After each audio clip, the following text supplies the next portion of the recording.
민수기 6장 22절에서 27절까지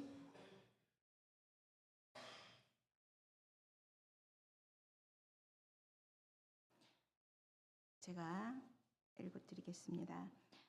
여호와께서 모세에게 말씀하여 이르시되 아론과 그의 아들들에게 말하여 이르기를 너희는 이스라엘 자손을 위하여 이렇게 축복하여 이르되 여호와는 내게 복을 주시고 너를 지키시기를 원하며 여호와는 그의 얼굴을 내게 비추사 은혜 베푸시기를 원하며 여호와는 그 얼굴을 내게로 향하여 드사 평강 주시기를 원하노라 할지니라 하라. 그들은 이같이 내 이름으로 이스라엘 자손에게 축복할지니 내가 그들에게 복을 주리라. 아멘. 이 시간에는 주 은혜로 교회 우리 이윤재 목사님께서 귀한 말씀 전해주시겠습니다. 오늘 말씀은 복 주시는 하나님이라는 말씀입니다. 우리 은혜롭게 기쁘게 감사하면서 받읍시다.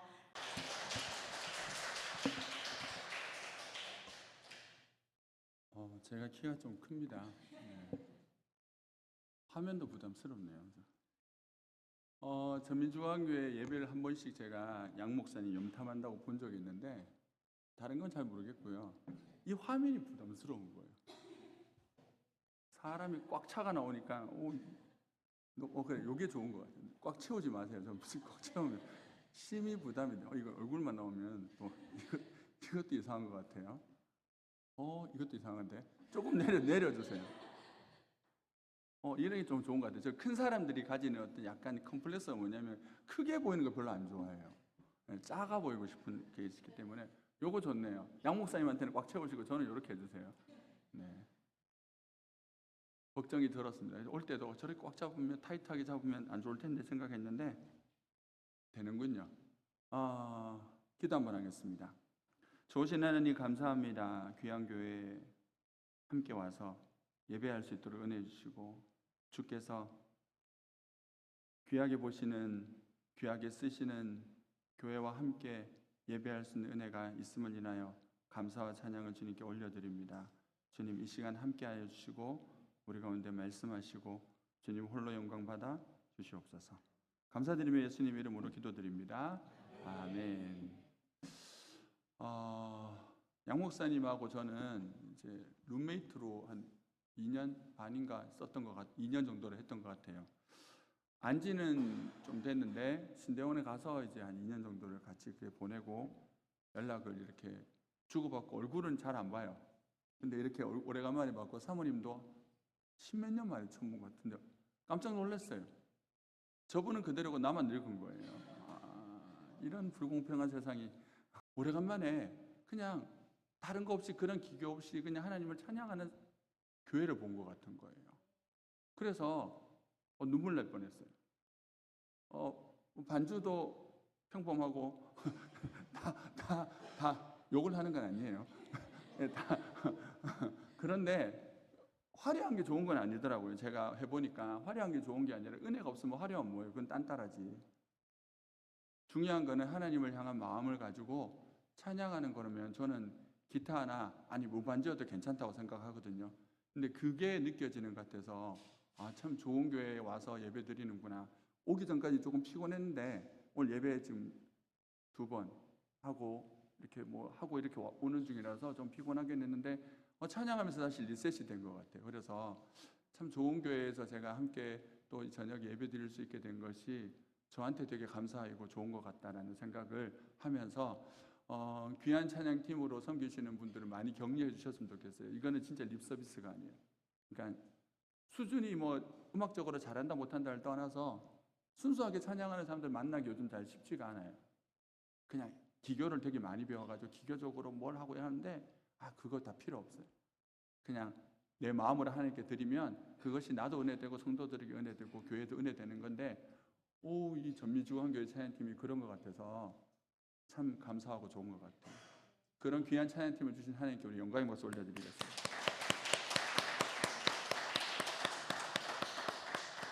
그리고 한 번씩 밥 사주세요. 한 번씩 그러시면 좋을 것 같아요. 주어진 시간이 많지 않은지라 사설은 그만하고 말씀을 나누도록 하겠습니다. 제가 질문을 두 가지 드리겠는데, 첫 번째는 여러분들에게 있어서 하나님은 어떤 분이십니까? 누군가에게 나에게 하나님은 당신에게 어떤 분이세요라고 하면 여러분들은 어떤 하나님이라고 얘기하실 것 같아요. 그리고 우리가 예수를 믿으면 복을 받는다라고 생각을 하는데 정말 내가 복 받은 사람이라고 생각이 드십니까? 예수를 믿는다라는 것은 복을 받았다라고 하는 것은 알겠는데 실제적으로 내 삶을 돌아봤을 때 내가 정말 과연 복을 받고 있는 사람인가라고 생각해 본 적이 없으십니까? 아니면 세상을 보면서 왜 나는 이렇게 살지? 세상은 저렇게 사는데. 혹 세상이 부러운 적은 없으셨어요? 내가 좀 부족하고 모자란 것 때문에 내가 이렇게 살아가는 거, 어차피 예수 믿고 천국은 가야 되니까 내가 예수를 믿고 살긴 한데 내 마음이 막 희열에 차서 기쁘거나 소망이 넘치거나 뭔가 활기찬 그런 삶이 아니진 않으십니까? 오늘은 우리가 이것을 한번 생각해 보려고 하는 거예요. 예수를 믿는다라고 하는 것이 어떤 것인지, 예수님을 우리에게 주신 하나님은 도대체 어떤 분이신지, 이제 우리가 그것을 한번 살펴보려고 합니다. 성경의 시작은 이렇게 되어 있습니다. 성경에 하나님께서 천지를 창조하셨다라고 말씀하시죠. 그리고 그 하나님께서 인간에게 하신 첫 번째 말씀이 뭔지 아십니까? 창세기 1장 22절에 이렇게 되어 있습니다. 하나님이 그들에게 복을 주시며 이르시되, 하나님께서 인간에게 처음으로 하신 말씀은요, 전도하라, 기도하라, 예배드려라, 선교해라, 헌신해라 아니에요. 하나님께서 인간에게 하신 처음 말씀은 복을 주신 거예요. 그게 세상의 시작이었어요. 이거는 창세기 1장에만 나오는 게 아니라 성경 전반에 하나님은 항상 그런 분으로 등장하세요. 자, 다시 질문 드릴게요. 우리가 하나님께 복을 받고 살아가는 이유는 우리가 무엇을 했기 때문일까요? 무엇을 하기 때문에 하나님께서 우리에게 복을 더 주신다고 생각하세요? 아니요. 성경의 시작이 그렇지 않다니까요. 아무것도 하지 않았어요. 아무것도 아닌 그냥 이제 갓 태어난 그 아담과 하와에게 하나님은 복을 주시며 이르시되라고 말씀하신 거예요. 생육하고 번성하라, 충만하라. 복을 주신 하나님이 이 세상을 그렇게 다스리라고 하신 거예요. 그리고 한 가지, 그 복을 주신 하나님이 하셨던 일들, 창조하시니라, 되었더라. 그리고 다음에 나타나는 단어가 무엇입니까? 좋았더라죠.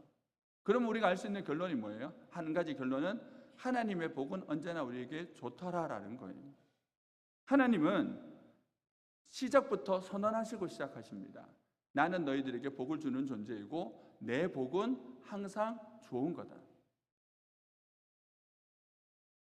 우리가 살고 있는 세상을 보십시오. 사람들이 복을 추구합니다.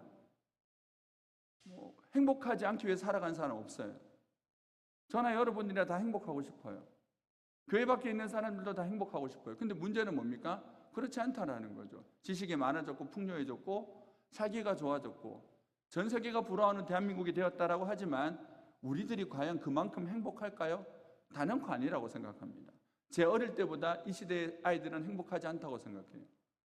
우리 어른들이 고생은 하셨지만 그때 살던 때보다 풍요로워져서 걱정은 덜었지만 과연 더 행복하다라고 말할 수 있는 세상이 아니에요.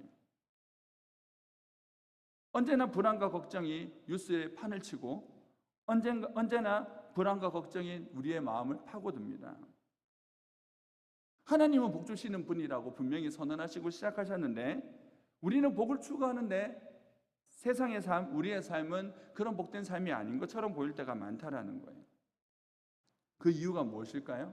무엇 때문에 인간이 복된 존재로 창조되었다가 복을 잃어버리고 그 복을 가지지도 못하고 그 복이 없는 상태 속에서 늘 걱정과 불안과 염려와 두려움 속에서 살다가 죽는 그런 비참한 운명이 된 것입니까? 아이부터 어른까지 걱정 없는 사람이 있어요? 없어요. 그런 인간 한 명도 못 봤어요. 저희 집에도 걱정해요. 지가 원하는 거 못 먹을까 봐. 제가 5명의 아이가 있거든요. 놀래주셔야지 제가 설교할 맛이 나요. 다시 얘기할게요. 제가 5명의 아이가 있어요. 고맙습니다. 네, 좋은 교회예요. 5명의 아이가 있어요. 하나 데려왔어요. 오늘 저기 8살짜리예요. 결혼 25년 차인데 애 키우다 천국 가게 생긴 거예요. 양 목사님하고 저가 나이 뭐 1살 차이밖에 안 나거든요. 그러니까 저 아이가 크면 제가 은퇴해야 돼요. 저 아이도 걱정을 해요. 아빠가 저 아이가 좋아하는 게 있거든요. 치즈 스틱이랑 맥도날드 치즈 스틱이랑 감자튀김, 버거킹의 치즈 스틱이랑 감자튀김 요거 좋아해요.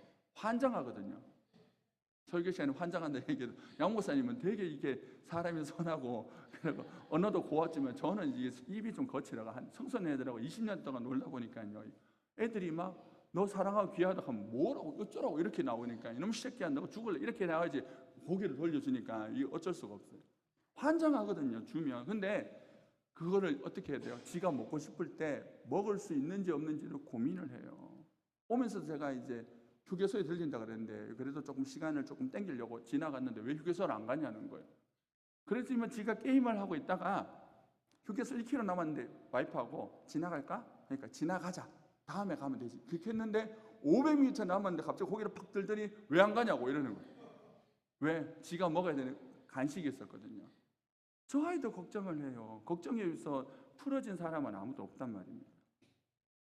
왜 인간이 하나님께서 만드신 인간은 원래 그런 인간이 아니었는데 왜 이렇게 되었을까요?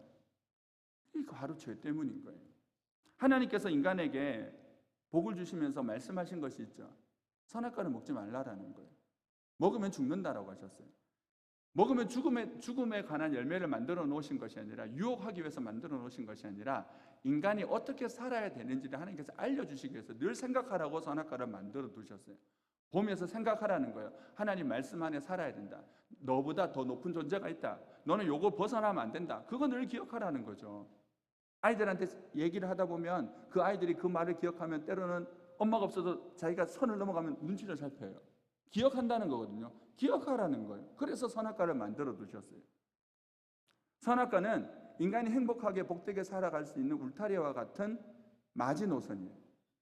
근데 마귀가 그것을 먹으라고 하는 거예요. 네가 원하는 대로 먹고 네 마음대로 살면 행복할 것이다라고 유혹을 했죠.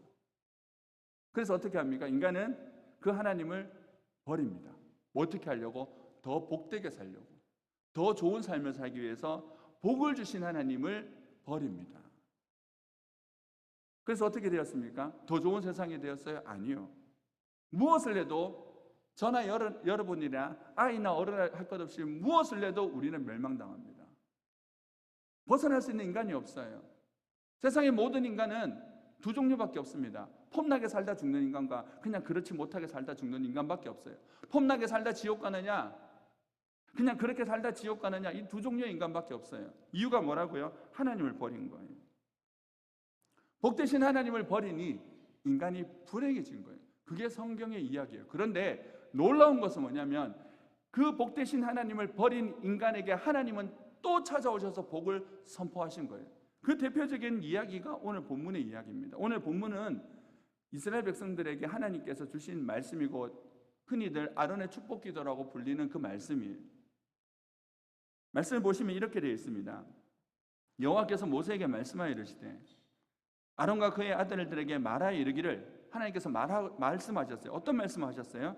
너희는 이스라엘 자손을 위하여 이렇게 축복하라. 뭐를 얘기하신 거예요? 축복하라. 자, 여기 다시 전제가 있어요. 이스라엘 백성들이 뭔가 축복받을 헌신과 노력을 했어요? 아니요. 아무것도 하지 않았어요. 이 상황은 뭐냐면 광야에서 1년 동안 성막 짓고 율법 받고 그것만 했어요. 이스라엘 백성들이 하나님께 복을 받기 위해서 40일 철야 기도를 하든지 금식 기도를 하든지 선교와 전도한 거 아무것도 없어요. 이제 그들이 해야 될 일만 남았어요. 뭐예요? 가나안 땅으로 가는 일. 그거 하나 빼놓고는 아무것도 없는데 하나님께서 먼저 뭐부터 선언하고 시작하셨냐면 너 아론에게 야 가서 나의 백성 이스라엘 백성들에게 복을 선포해라라고 말씀하신 거예요. 다시 말씀드리지만 설교 끝날 때까지 계속 반복할 거지만 하나님은 언제나 복으로 시작하세요. 우리의 행동보다 하나님의 복이 언제나 빨라요. 먼저예요. 그 복이 세 가지입니다. 그 복 주신 하나님이 이스라엘 백성들에게 주시고자 하는 복이 세 가지였어요. 그 첫 번째가 무엇입니까? 여호와는 내게 복을 주시고 너를 지키시기를 원하며 지켜주시겠다라는 거예요. 두 번째가 무엇입니까? 25절에 여호와는 그의 얼굴을 내게 비추사 은혜 베푸시기를 원하며 은혜를 베풀어 주시겠다라는 거예요.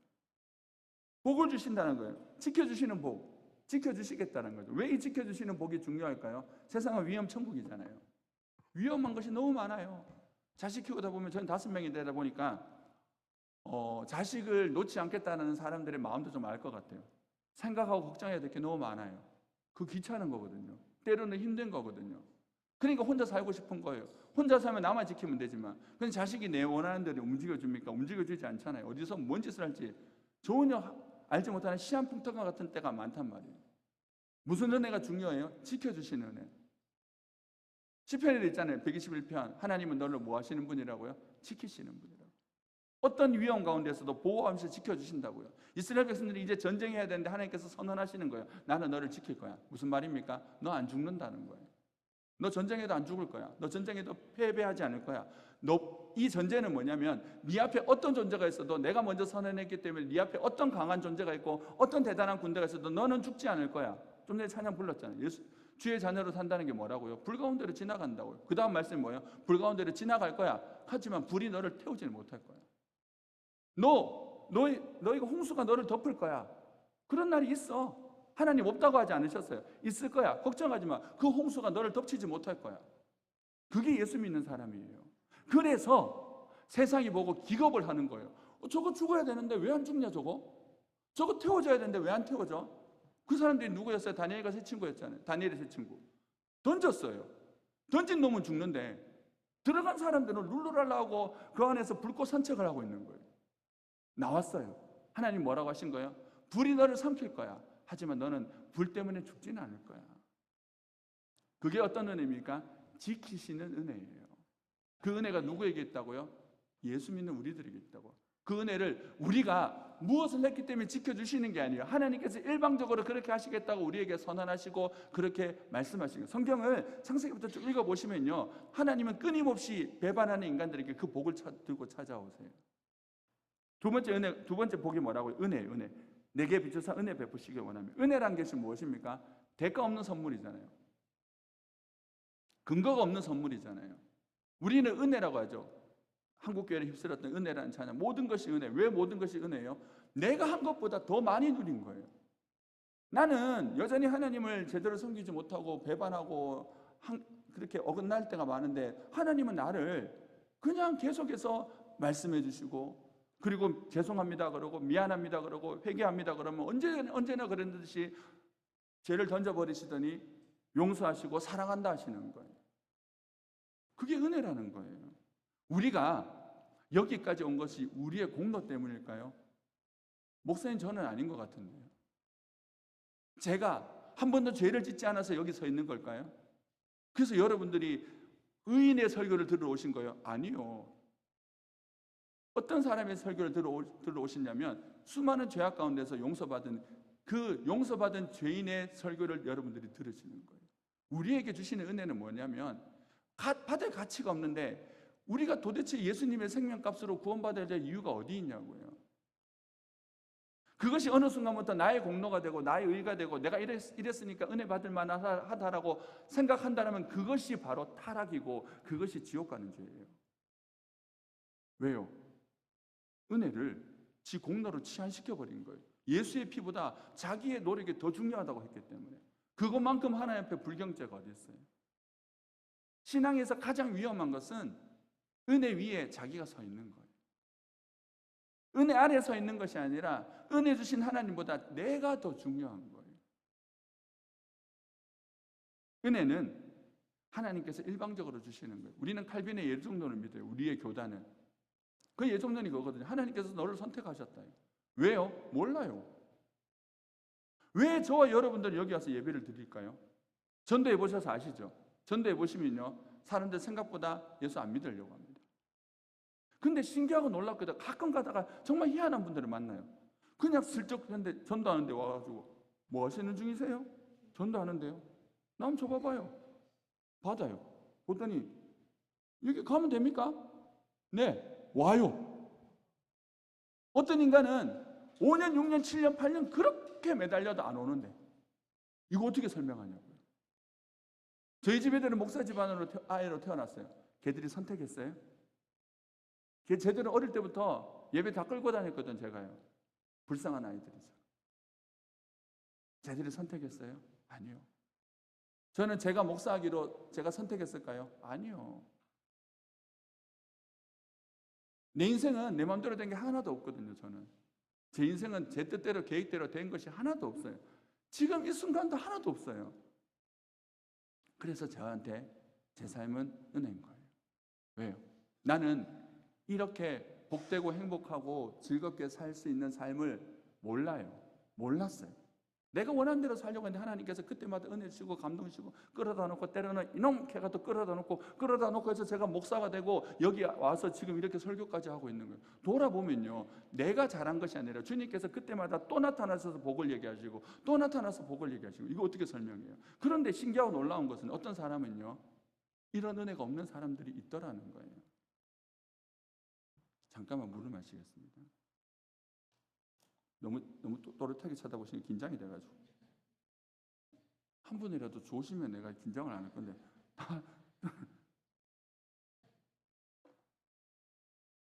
제가 한 7년을 신방 간 집이 있어요. 어떤 어르신을 전도하려고 매주 병원에 가고 그 집에 갔어요. 결국 그 어르신 예수 안 믿으셨어요. 안 믿고 돌아가시더라고요. 그렇게 매주 찾아갔어요. 외로우니까 사람이 오는 건 좋아하시는데 안 받아들이세요. 예수 얘기만 하면 이렇게. 그런데 어떤 어른은요, 제가 신방 간 첫날에 예수를 믿었어요. 그리고 그 다음 날부터 목사님, 저 언제 교회 한번 갈까요? 말기 암이어가지고 몸을 움직이는 게 잘 안 되는 분이 언제 교회 갈 수 있을까요? 목사님, 나 교회 가고 싶은데요. 그리고 돌아가시기 전에 딱 2번 교회 오셨어요. 그리고 돌아가시기 4일 전에 제가 마지막 신방 가니까 그 어르신이, 목사님, 내가 복도로 나가니까 저 벽 끝에 하얀 옷을 입은, 정말 너무 하얀 옷을 입은 저 사람들이 나를 보고 웃고 있어요. 이러는 거예요. 아, 이분 천국 가시겠구나. 아, 천사들인데 하나님의 사람들, 그렇다고 그분들이 갑자기 죽는다 하니까 좀 그런 것 같아서 하나님께서 사랑하시는 사람에게 보여주시는 사람들인가 봐요. 좋으시겠네요. 그리고 그분들 나중에 부르시면 잘 따라가면 천국도 갈 수 있어요. 제가 이렇게 얘기해 드렸거든요. 그 얘기를 하니까 이제 대충 짐작은 하셨던 거예요.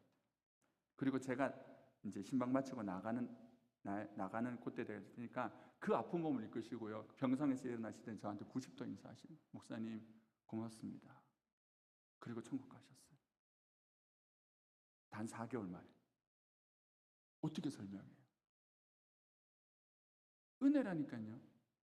하나님께서 우리에게 주시는 최고의 은혜는 은혜. 최고의 선물은 은혜예요. 이유 없어요.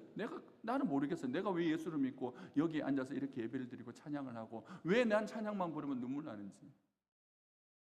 아까 전에 여전도에 그 회원님들이 나오셔가지고 손을 높이 들고 막 이렇게 하이파이브 하는데 나는 그거 보니 눈물이 나는 거예요. 하나님, 저분들이 여기에서 그렇게 하나님의 교회를 지켰어요. 뭐 얻어 드실 게 있어서 여기서 이때까지 계셨대요? 뭐 하려고? 은혜인 거예요. 왜 우리가 하나님을 좋아하고 하나님 앞에 있는지 설명할 수 없어요. 하나님께 물으시면요, 하나님은 이렇게 대답하실 것 같아요. 그냥 네가 좋아. 나는 천국에 네가 필요해. 너니까. 그게 다예요. 이거 어떻게 할 수 있어요? 우리 자식들이 그렇잖아요. 자식들이 말 잘 듣습니까? 안 듣는데요. 저는 자식적으로 요즘 말 안 들어가 저한테 한번 벼르르 넌 재앙의 날, 심판의 날이 임할 거라고 제가 계속해서 예언을 하고 있거든요. 잘 듣습니까? 지독실이 안 듣죠. 내 자식 말만 벌써 갖다 버렸어요. 다 그렇게 자식 키우셨잖아요. 내 자식 말만 벌써 갖다 버렸어요. 못 버린 이유가 뭐예요? 그래 놓고 저 녀석이 와서 아빠가 웃으면요, 이놈의 마음이, 그게 누구의 마음일까요? 하나님 마음이에요. 하나님의 은혜는 우리가 망해서 지옥 가는 거 못 보는 거예요. 예수님 왜 죽으셨어요? 아니면 네가 지옥 가야 되잖아. 내 아들이 죽는 것보다 나는 너 죽는 거 못 본다. 내 아들이 죽는 것보다 너 지옥 가는 거 못 본다. 그래서 예수님을 죽이셨어요. 그거 어떻게 설명해요? 우리가 요청할 수 있어요? 요청했어요? 아니잖아요. 그래서 뭐라 그러는 거예요? 우리의 신앙의 모든 것은 은혜라고 하는 거예요. 세 번째는 26절 여호와는 그 얼굴을 내게로 향하여 드사 평강 주시기를 원하노라 할지니. 하나님께서 주시는 세 번째 복은 평강입니다. 평강은 어떤 일 가운데도 마음이 흔들리지 않는 편안함이에요. 죽인다 하고 빼앗는다 하고 훔친다 하고 꺼져라 하는데도 불구하고 나는 이렇게 돼요. 괜찮은 거예요. 요동함이 없는 거죠. 근데 그 평강이 어떻게 시작됩니까? 여호와는 그 얼굴을 내게로 향하여 드사. 하나님의 얼굴과 우리의 눈이 마주하면 평강이 생긴대요.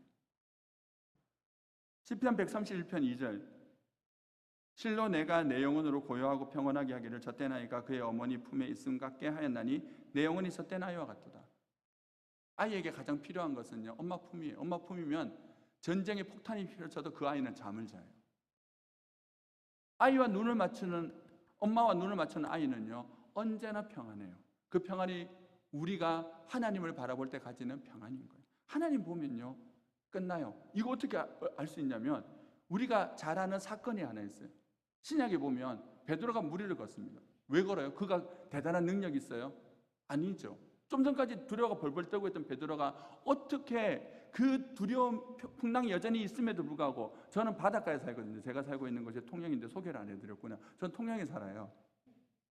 원래는 내륙지방에 살다가 대구에 살다가 통영에 사는데 저는 바다가 너무 좋거든요. 근데 그 바다가 좋아도 못 나갈 때가 있어요. 태풍 치면요 문자가 뜹니다. 바다에 나가시면 안 돼요. 안 돼요. 우리 구경 와이프하고 나오고 진짜 파도 치는 폭풍 치는 바다를 구경 나고 싶은 생각을 막 하다가 뉴스에 나올 것 같아가지고 이모 씨 그 풍랑이 쓸려가 뭐 어디 천국 갔다 이 얘기 나올 것 같아가 못 하는데 풍랑이 일어요. 근데 풍랑은 여전해요. 그런데 베드로가요 갑자기 예수님을 향해서 이렇게 얘기를 합니다. 주님 원하시면 나도 여기 한번 걸어보면 안 될까요? 두려움이 사라진 거잖아요. 왜 두려움이 사라졌어요? 풍랑이 잠잠해서 사라졌어요? 그런 것 같으면 그거는 세상 이야기죠. 풍랑은 여전했어요. 근데 그의 두려움이 사라지는 딱 하나예요. 그가 예수를 본 거예요. 예수님이 자기의 시야에 딱 들어왔어요. 이렇게 들어오니까 뭐가 안 보였다? 풍랑이 안 보였다. 풍랑이 안 보이고 나서 어떤 용기가 생겼다? 나도 저렇게 걸어볼 수 있을까? 우리는 썩는 거예요. 세상의 일들 때문에 우리가 두렵고 염려된다고 생각하시죠? 아니요, 그거는 거짓말이에요. 돈이 없기 때문에 불행하다 생각하시죠? 거짓말이에요. 제가 작년에 개척했어요. 개척했는데 교회도 없고 돈도 없고 성도도 없이 그냥 하나님께서 하라 하셔서 무작정 뛰어나왔어요. 이전에 있던 사역하던 교회는 계속해서 뭔가 잡힐 때까지 있고 싶을 때 끝까지 있다가 나가도 된다 했는데 하나님께서 뜻하셔서 그냥 무작정 뛰어나왔어요. 집도 없이 아무것도 없이 그냥 뛰어나왔어요. 맨 땅에 헤딩한 거죠. 예배당이 없었어요. 예배 드릴 때도 없었어요.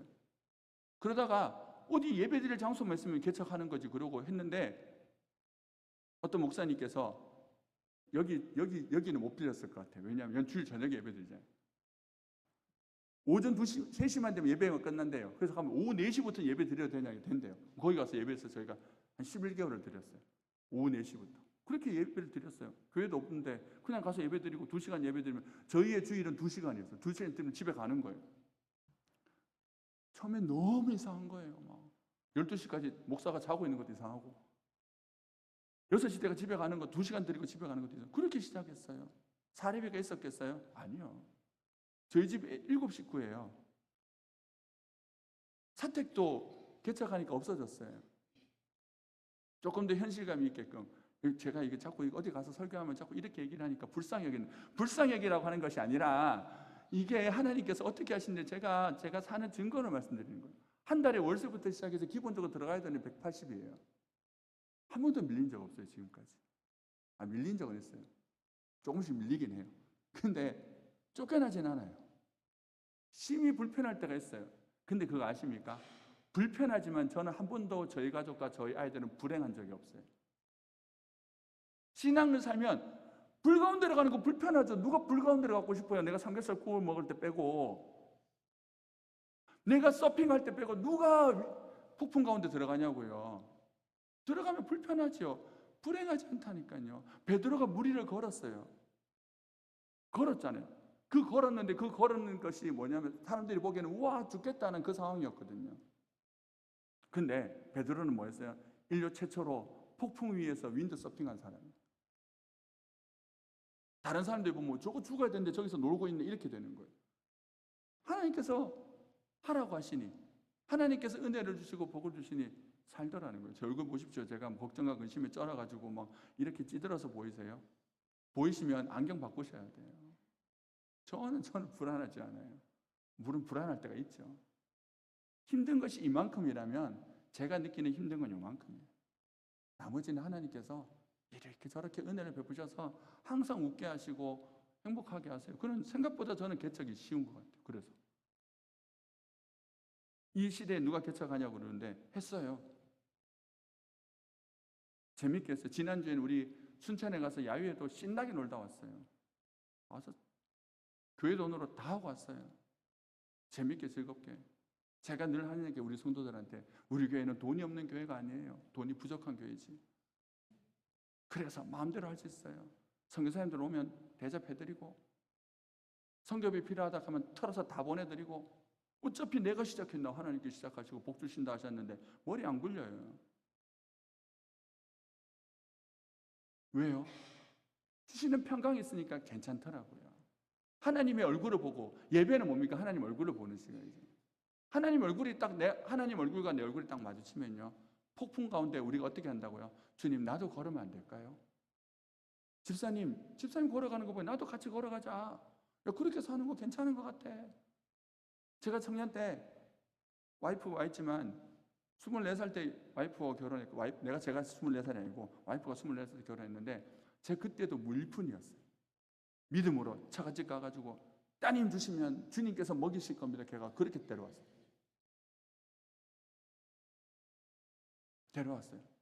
그렇게 결혼하고 살았어요.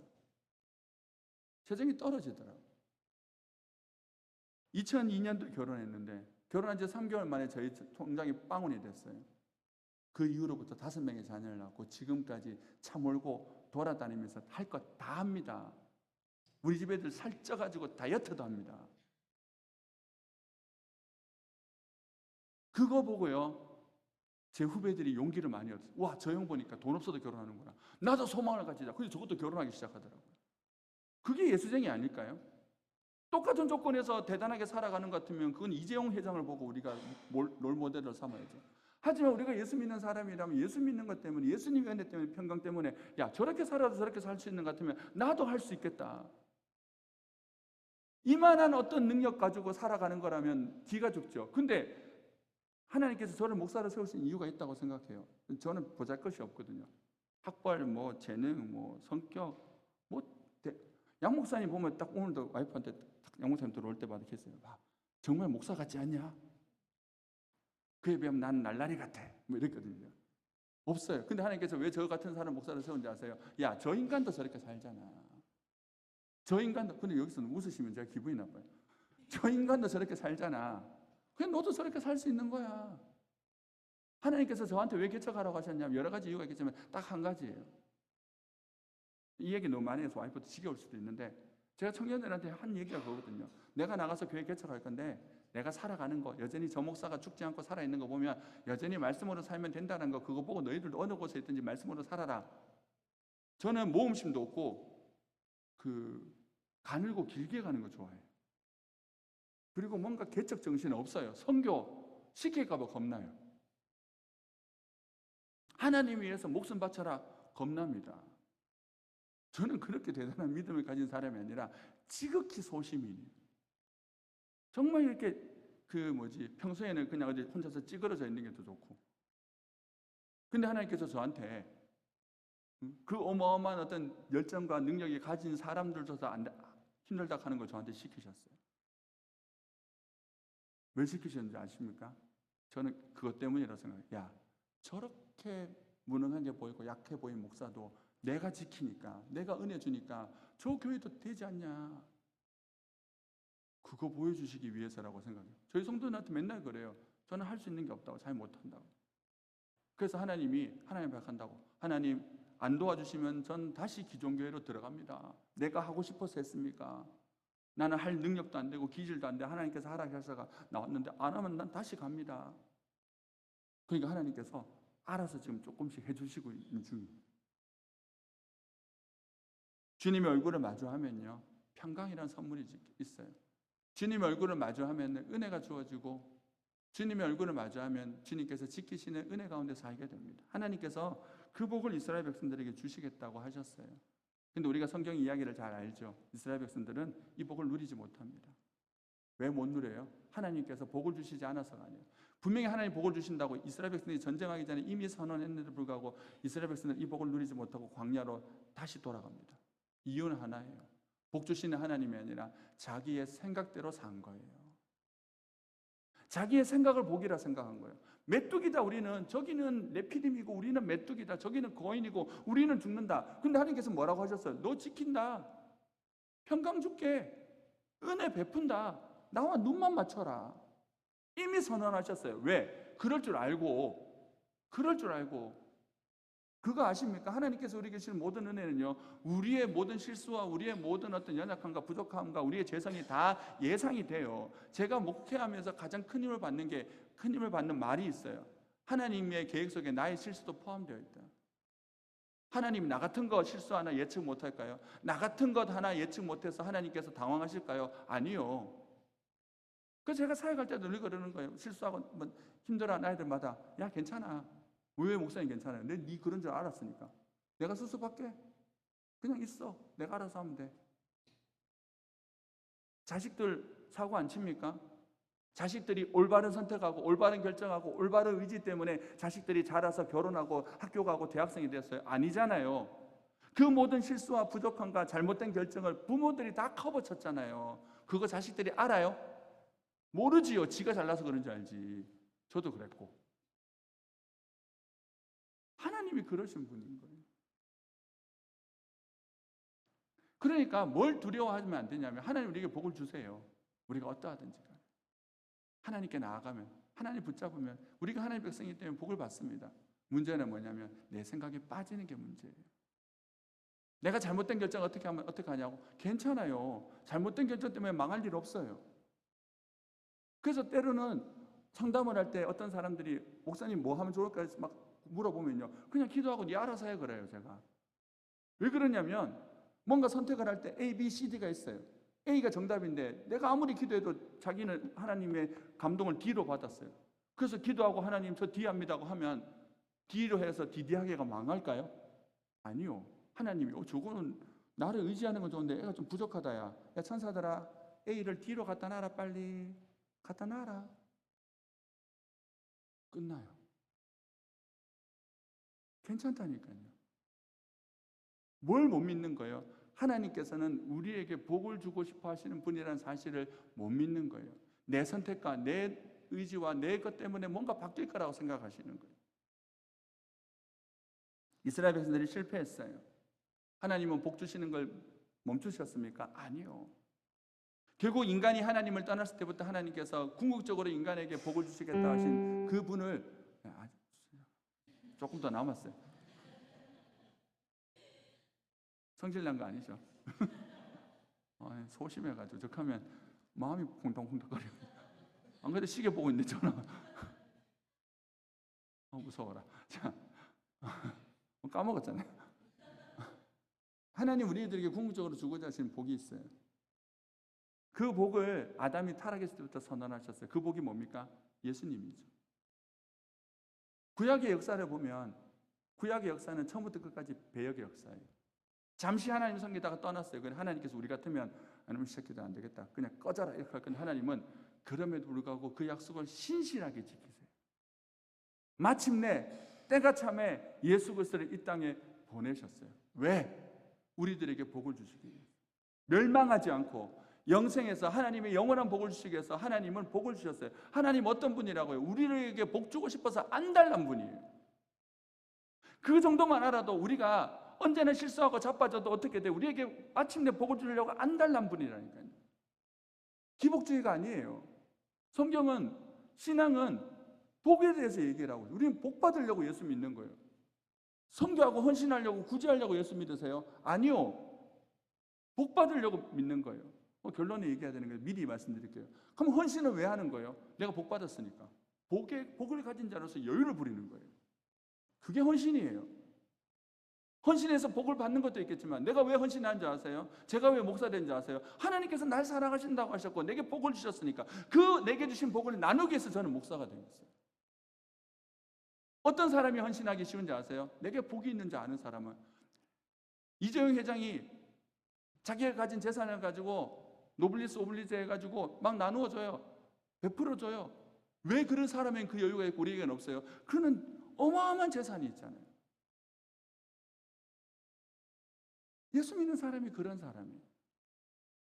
예수를 믿는 복이 가장 큰 복이고 그 복이 이 세상에 그 어떠한 것보다 가장 중요한 복이고 우리를 멸망시키지 않고 영원한 천국에 이르게 하는 그 복이기 때문에 그 복을 받은 자들은 누구나 할 것 없이 반드시 어떻게 사는지 아십니까? 자신의 인생을 주님 앞에 드리고 주님이 원하신 대로 살아가요. 살라고 하지 않아도. 왜?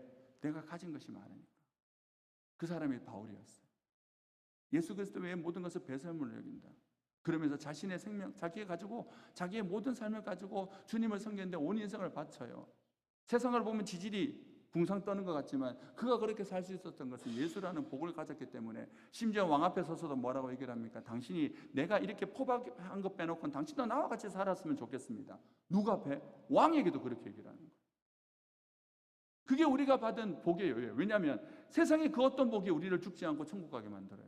세상에 그 어떤 복이 어떠한 상황 가운데 폭풍 가운데도 불 가운데도 살아남게 만들어요. 없어요 그런 복. 돈이 많아도 죽어요. 돈이 많아도 데모하면서 더 돈 달라고 미치는 것이 사람이에요. 더 좋은 세상이 되었는데 더 행복한 세상이 되었는데 사람들은 더 불안해지고 더 여유가 없어진 것은 왜 그러냐는 거예요. 세상의 복은 복이 아니다라는 거예요.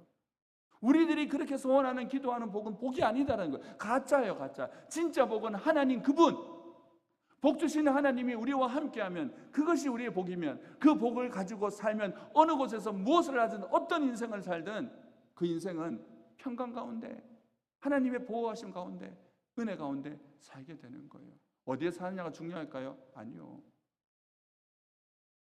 내가 어떤 능력을 가지냐가 중요할까요? 전혀 중요하지 않아요. 그딴 것이 능력이 아니고 그딴 것이 복이 아니에요. 복은 하나님께 있어요. 그 복이신 하나님을 내가 소유하면 되는 거예요. 저희 집 꼬맹이 한 번 더 얘기 드릴게요. 8살이에요. 자식 키워보셔서 아시겠지만 8살짜리는 할 수 있는 것이 없어요.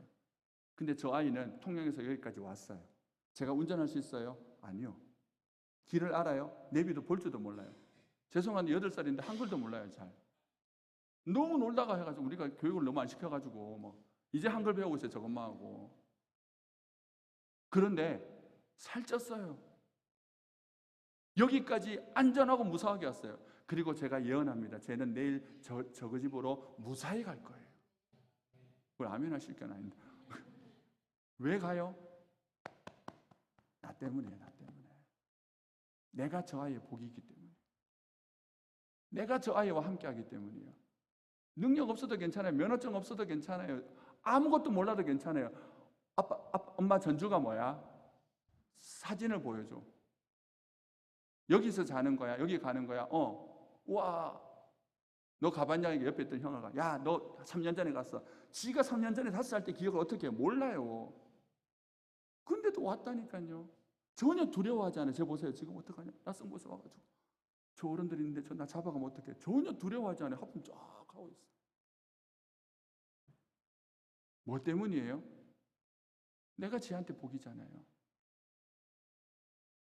그게 신앙이에요. 내가 없어도 된다니까요. 제가 그래서 개척했다니까요. 돈 없어도 돼. 돈은 하나님이 있는데. 난 사람 없는데. 사람은 하나님에게 있는데. 없어도 돼. 괜찮아. 괜찮아. 그게 예수 믿는다는 것의 실제예요. 예수님 그분이 복이에요. 하나님께서 우리들에게 궁극적으로 다른 것이 복이라면 세상을 사랑하사 이처럼 사랑하사 독생자를 주셨으니 하지 않고 돈을 주셨으니 명예를 주셨으니 건강을 주셨으니 외모를 주셨으니 하시겠죠. 아니요. 하나님은 야 너희들의 인생 가운데 예수만 있으면 됩니다. 그럼 너희들은 죽지 않는 삶을 살고 그 죽지 않는 영원한 생명을 이 땅에서 누리고 산다. 다른 사람들은 죽을까가 벌벌 떠는 그 상황 가운데도 너희들은 내가 주는 복 때문에 내가 너희의 복이기 때문에 복이 나와 함께하고 살기 때문에 너희들은 어느 곳에 있든지 전주에 있든 통영에 있든 심지어 저 북한에 있는 사람들도 예수 믿고 사는 사람들 중에 평안을 누리고 살아가는 사람들이 있다는 거 우리가 보잖아요. 어디에 사느냐는 중요하지 않아요. 주님과 사느냐가 중요하지. 어느 곳에 있느냐가 중요하지 않아요. 내가 어떤 사람이냐 중요하지 않아요. 내 자녀가 어떤 모습으로 사느냐도 중요하지 않아요. 그가 예수와 살면 부족하면 부족한 대로 주님께서 메우실 것이고 없으면 없는 대로 주님께서 그 가운데 은혜 누리고 살게 하실 거예요. 우리 인생의 가장 큰 복은 뭡니까? 예수 믿는 거예요. 제가 설교를요 13페이지 준비해 왔거든요. 근데 목사님 일찍 마치래요. 그래서 그래서 제가 지금 온 거 안 보고 그냥 이 대충 내용 생각나는 대로 말씀드리는 거예요. 팔복을 이제 몇 가지 얘기만 더 하고 마칠 거예요. 예수님께서 팔복을 얘기하셨죠. 아시죠? 그 팔복이 심령이 가난한 자와 애통한 자인데 그 팔복이 결국 무엇 얘기하느냐면 그 모든 것이 예수님 자신이 어떤 분인지를 지칭하는 말이에요. 나는 이런 복을 가진 자다. 그러니까 복을 어떻게 하면 된다고요? 나는 아빠면 돼. 나는 예수님 한 분이면 돼. 그러면 되는 거예요. 그러면 세상의 모든 복을 내가 어떻게 해요? 소유한 자예요. 예수님께서 가난 가운데, 예수님께서 병자 가운데, 예수님께서 귀신 가운데, 폭풍 가운데, 없는 것 가운데 죽음 앞에서 떠셨어요? 아니요. 왜? 예수님은 모든 것을 가지신 분이에요. 그 복이 내 안에 있으면 어떻게 돼요? 우리가 예수님처럼 어떤 상황 가운데도 예수님이 떨지 않는 것처럼 나도 떨지 않게 살게 되는 거예요. 무엇을 소유해야 돼요? 예수 그리스도. 무엇이 가장 복이에요? 예수님 믿는 거. 예수와 함께 살아가는 것보다 더 큰 복은 세상에 없어요. 혹자들 중에서는 목사님들은 세상을 안 살아봐서 몰라서 그러는 거 아니에요? 라고 하는데 몰라서 그럴 수도 있죠. 그런데 그 몰라서 그러는 저의 무지보다 하나님께서 선언하신 말씀이 더 중요해요. 창세기 1장에도 그리고 오늘 본문에도 성경의 전반부에도 하나님은 언제나 복을 들고 찾아오셔서 그 복 대신 하나님과 함께 하자 하셨어요. 누구에게? 죄인들에게, 거역하고 도망가고 하나님을 믿다고 싫다고 도망가는 그들에게 먼저 복 들고 찾아오셔서 말씀하셨어요. 뭐 하시려고? 복 주시려고. 하나님을 몰라서 떠났던 죄인들에게, 로마서 1장에 하면 다 죽어서 지옥 가야 되는 죄인들에게 하나님은 복을 들고 찾아오셔서 내 아들이 너희의 복이니까 내가 너희를 복되게 해서 내 아들을 죽인다. 왜? 나는 너희들이 복받는 거 원한다. 너희들이 복되게 살기 원한다. 멸망 가운데 죽지 않고 영생을 얻어서 나와 함께 영원토록 복된 자가 살기를 원한다. 그게 누구의 생각입니까? 하나님의 생각이에요. 그 어떤 인간의 생각보다, 그 어떤 세상의 경우에 많은 생각보다 더 중요한 것은 하나님 그분의 생각이에요. 그분이 우리들에게 오늘 이 밤에 말씀하시는 나는 너희들에게 복을 주는 하나님입니다. 너희들에게 주는 복은 다른 것이 아니라 예수 그리스도다. 예수님과 눈을 맞추고 사십시오. 예수님 그분 안에 계셔 보십시오. 그러면요, 제가 좋아하는 찬송가 가사처럼 세상과 나는 광고도 없고 구속한 주만 보여서 이것이 나의 간증이고 찬송이라고 노래하는 그 삶이 시작됩니다. 제가 그것 때문에 소심하고 겁 많고 걱정 많고 장걱정 정말 많은 성격이거든요. 양 목사님 알아요. 제 신대원 때 별명이 뭐였냐면 부정의 영성이었어요. 부정의 영성. 그거 되겠나? 안 된다. 되나? 안 된다. 그래가 삐딱한데 근데 제가요 살아요. 긍정적으로. 왜요? 예수님 때문에. 예수님 때문에. 그분 한 분이면 돼요. 그분과 눈을 맞추십시오. 그분이 우리 안에 충만하시기를 사모하십시오. 제가 좀 두서없이 왔다 갔다 거리지만 뭔 얘기인지는 알아들으시겠죠. 예수님을 믿고 살아가는 것 자체가 복인 거예요. 그분을 오늘 이 밤에 다시 바라보십시오. 그리고 그분이 우리의 마음속에 충만하기를 기도해 보십시오. 그러면요, 우리가 얼마나 복된 자인지를 아시게 될 거예요. 그리고 세상을 바라보십시오. 세상이 불쌍하지. 저렇게 살다가 죽을 텐데 저거 나중에 아까워서 저거 어떻게 죽으려고 그러나 저거. 반주 될까요?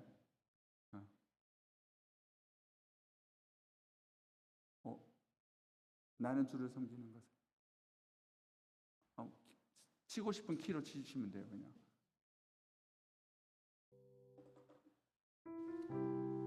조금만 살살. 조금 멘트가 조금 남았어요. 네네.